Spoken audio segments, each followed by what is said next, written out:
Ang salamat sa report, Chiporo, may ikaw nga, may tungkol sa mga dengue cases sa Tagbayan, Suruyang, Magsuang na. Maliw na ninyo nga sa doang mga, kung ano, tikulan-ulan ng panahon karon may galang, kinahalang, kiyod nga kita, maglimpyo sa mga tugaran. Sensya na, tokan ko. Sumay-sumay pa. Da.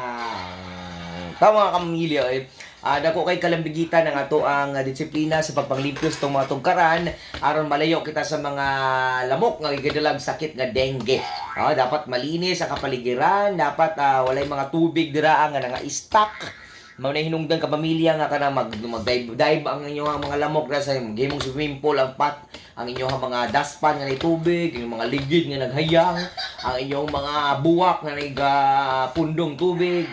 Mulai sagad hinong na may puyo ka ng maong klaseng sa mananap nga doon upat ka pakpak o unom ka tiil nga mupakag ka ninyong may hinungdan sa sakit nga rin ka. Aba, hindi!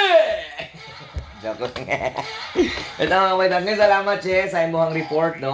Okay, na-aware lang po ta ka pamilya. Actually, prevention is better than cure. Nowadays, it's very important that we are cleaning our house.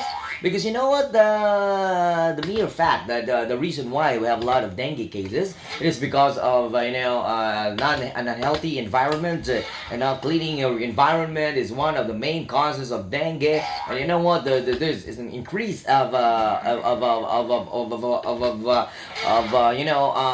have a lot of people or a lot of dengue cases.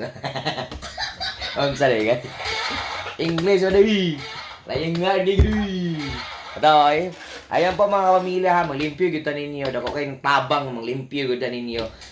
Dili lang kayong ginikanan na maglimpyo, membro sa pamilya, maglimpyo. Kayo kita gani ka nga murag aksyon nagkabalang nga kawalibe mga lamok no kay hilig kina sila kanang sa una kaning mapansin mong lamok kung ngit-ngit gani ang lugar nga nang ngiub ganang murag garang wa kayo karang suga, magtapok na sila dira.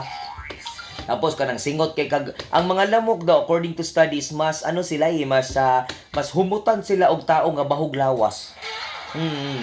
Kada ganing gasingot ka niya ang singot nimo ka pamilya kada kabasa ang imong sinina kay ang ginasuyop din na sa mga lamok kay kanina yung mga singot nato ka pamilya paspas din mo multiply ang bakterya. That's according to studies.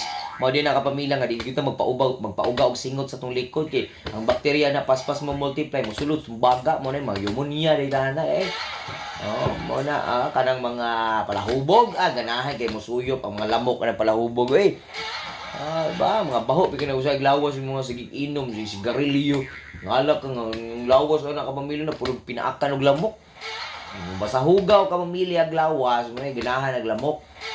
Pero lahi na ba ang mga lamok karon kay mga arty na kapamilya di na sila sa mga kanal-kanal mag-dive sa mga limpyo nga tubig nga nagpundo. Pati lamok na apil sa climate change. Yun. So, ayan po mga pamilya. Prevention is better than cure. Okay, happy listening dahil sa mga quiz na ito nga naminaw dira karon labi na sa Island Garden City of Samal. I-greet na ako pinalive dira sila Teacher Yuyens, Jeremy Sedano, o ang mga pinalanggan at Otero o Lopez family dira sa may uan ka ng Piña Plata. Thank you for tuning in. Labi na kay Mami Alice. Na nagpa-celebrate of birthday sa mga nag-birthday today. Happy birthday! Happy birthday to you!